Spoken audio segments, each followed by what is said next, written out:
안녕하세요. 상담심리 전문가 앤드쌤입니다. 오늘은 무엇이 궁금해서 찾아오셨어요? 남자친구가 너무 불안해 보여가지고 미칠 것 같다는 제니 씨의 사연. 남자친구가 지금 대학원 과정에 있는데 대학원을 졸업하고 나서도 계속 박사 공부를 하고 싶다라고 이야기를 했대요.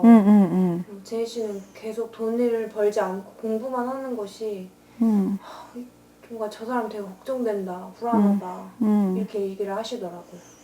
근데 결혼한 것도 아닌데 왜 그렇게 불안하다는 게 어때요? 와 닿아요? 그 사람과 계속 미래를 꿈꾸면은 불안할 수도 있을 것 같아요. 그치. 근데 지금 당장 결혼한 사이가 아니고 그 남자친구는 우리가 안 만나봤지만 뭐 계획이 있겠지. 자기가 그렇게 계속 공부를 하는 이유도 아무것도 안 하고 뭐 백수로 놀겠다 그런 마음으로 막 공부를 계속하진 않을 것 같은데 적어도 왜 이 사람은 이렇게 불안함을 느낄까? 애인의 안정되지 못한 모습이 걱정될 수는 있으나 그걸로 이 사람이 이렇게 불안할까? 좀 이게 처음에 의문이 들더라고. 근데 이제 이 사람이 지금 현재 처지가 뭐 또 계약직이고 자기가 또 이게 정규직 전환이 될지 그러니까 남자친구라도 조금 나를 좀 덜 불안하게 날 좀 이렇게 안정되게 만들어줬으면 하는 마음이 있더라고. 당연하죠. 내가 너무 힘들 때는 상대방이 좀 어떻게 끌어줬으면 저 사람이 나를 좀 편안하게 해줬으면 이 바람이 생기는 게 맞죠. 근데 이 사람이 가진 불안의 실체를 먼저 알아야 되는 것 같아. 이 사람이 이렇게 어렸을 때 얘기를 좀 들어보니까 불안이 굉장히 이 사람한테는 발달했을 수밖에 없겠더라고. 그 어머니가 이 사람이 외동딸인데 되게 아팠대 어렸을 때부터. 아파가지고 계속 이 아이를 걱정하면서 키웠어. 얼마나 두려웠겠어. 외동딸인데 애가 아프고 왜소하고 막 이러면 정말 두려움 속에서 키웠을 거야. 그래서 그 불안하면서 어머니가 계속 잔소리하시고 이 친구 통제하고 막 걱정하면서 키운 것 같아요. 근데 그러다 보니까 이 사람이 주는 사랑의 방식이 걱정하고 불안해하고 두려워하고 잔소리하고 막 남자친구한테도 뭐 이거 석사 마치면 네가 박사하면 뭐 되냐 계속 그런 식으로 자기가 받았던 방식 그대로 하는구나. 네. 그러니까 진짜 우리는 내가 받은 사랑을 그대로 주게 돼 있거든. 그런 모습 본 적 없어요? 친구의 남자친구를 만났는데 남자친구가 되게 그 나이 같지 않게 가부장적이더라고요. 그 친구가 외아들이어가지고 집에서 설거지도 못하게 하고 뼈대 있는 가문의 자손인가 보네 그 사람이. 그거는 잘 모르겠는데 네. 아무튼 남자와 여자를 되게 구분하는 부모님 밑에서 컸구나. 그래서 그 친구도 그렇더라고요. 자기 이제 애인한테도 네. 내가 남자야.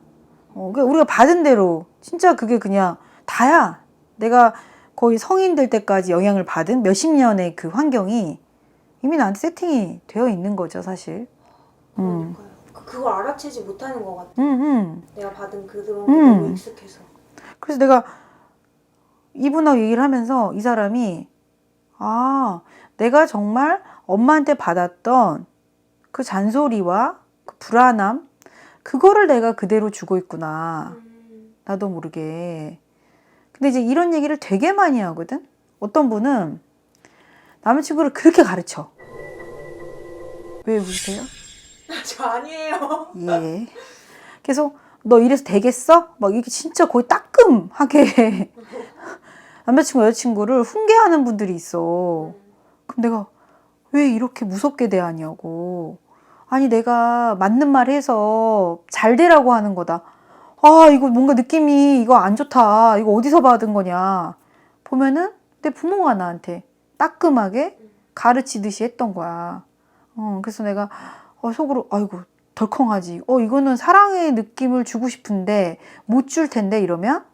그래서 내가 빨리 그걸 도와주려고 이제 우리는 그 시점으로 가지. 당신이 엄마한테 받았던 그 어린아이로서의 그 느낌으로 가보자.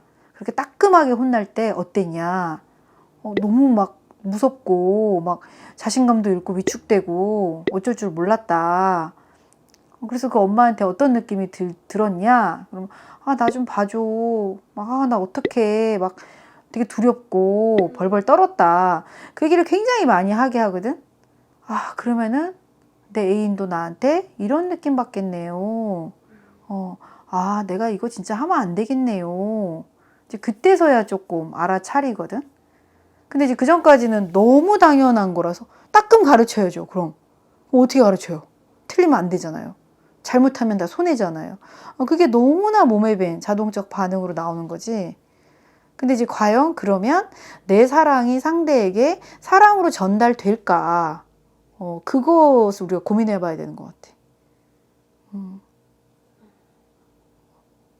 깊은 고뇌하는 표정은. 내가 잘하고 있나? 내가 사랑도 잘 전달하고 있나를 고민했어. 맞아. 진짜 그걸 계속 고민해 봐야 돼. 계속 우리가 사랑을 줄 때, 성찰하지 않은 사랑은 되게 위험하다고 하거든? 우리는 다 자기 딴에 좋은 걸 주는 거잖아. 근데 이게 상대한테도 좋은 건지, 내가 사랑이라고 주는데 거기에 얹어진 감정이 내 화나 분노는 아닌지, 내가 밥 하나 같이 먹자 할 때도 되게 따뜻한 느낌으로 말을 하고 있는지, 아니면 내 힘듦과 짜증이 다 묻어서 야 밥이나 먹어 막 이렇게 나가고 있는 건지.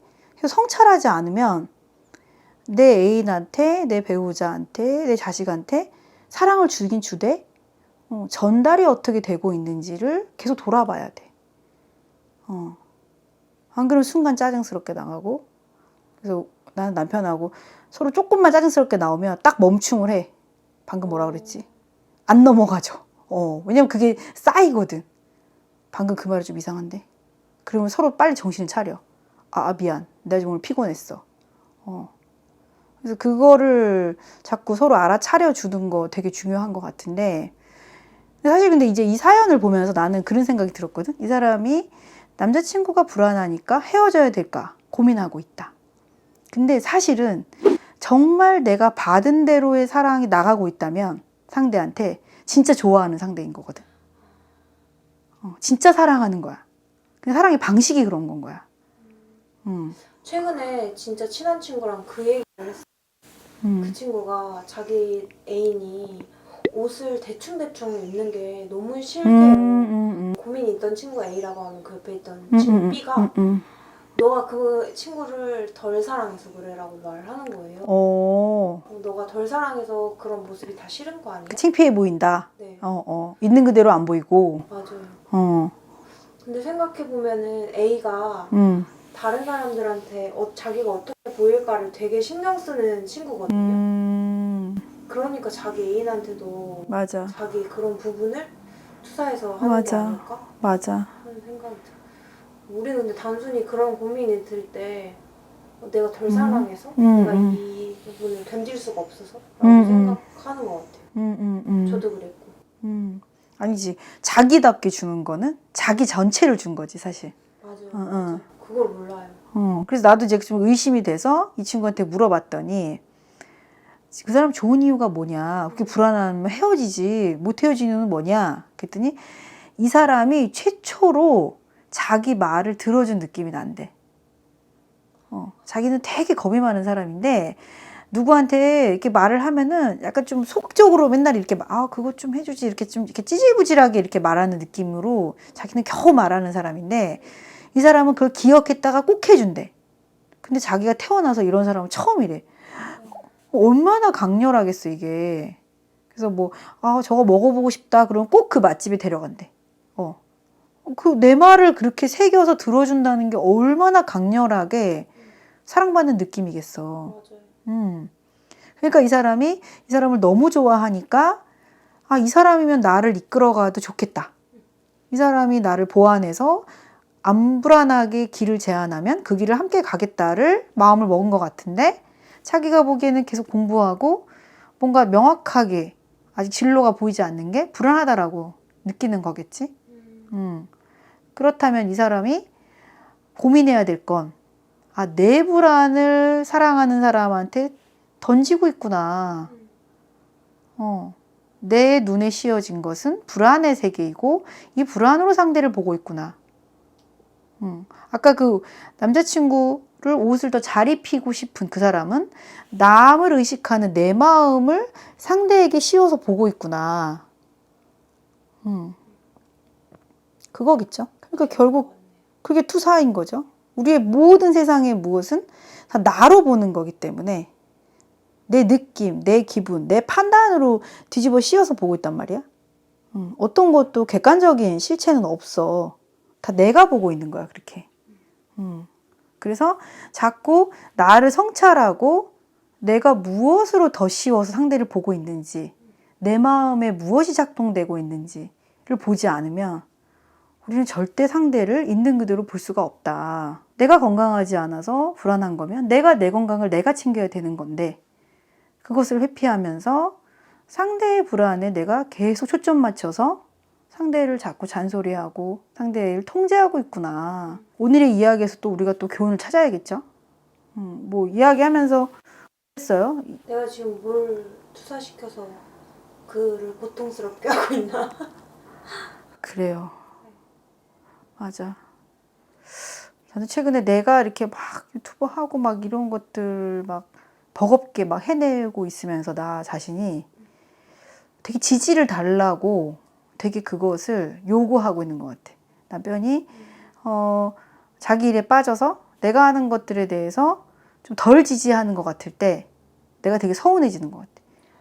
내가 지지받고 싶고 내가 두려운 건데 그거를 상대한테 뒤집어 씌우고 있는 거지. 그러니까 계속 관계에서 누구 탓을 하고 있다면 누구 때문에 불안하고 누구 때문에 두렵고 이런 거라면 내 마음은 어떤가로 좀 전환을 빨리 시켜봐야 되는 것 같아. 왜냐면 이 사람 아니어도 다른 애인 만나도 또 불안한 지점을 또 찾아질 거거든. 네. 모든 관계가 불안이고 뭐 삶이 불안이지 뭐. 한시 앞을 모르는 거잖아. 그래요. 오늘은 또 우리가 투사하지 않고 성찰하는 사람으로 잘 살아가는 법? 뭐 이런 얘기를 조금 배운 것 같아요. 이분의 사례에서. 성찰하는 사람이 되겠습니다. 그쵸. 우리 채널이 지향하는 자기 내면을 잘 돌보고 성찰해서 과연 내가 이렇게 판단하는 게 맞나? 정말 이게 답인가? 자꾸 자신한테 물어보는 거. 그래서 좀 더 무엇에서 자유로워지는 거. 그런 껍데기들, 내 상처들 다 벗어나는 거. 우리는 계속 그런 이야기를 하는 것 같습니다. 네, 오늘도 도움이 되셨으면 좋겠습니다. 네, 사연을 보내주신 제니 씨 감사합니다. 네, 앞으로도 많은 사연 바라겠습니다. 네, 감사합니다.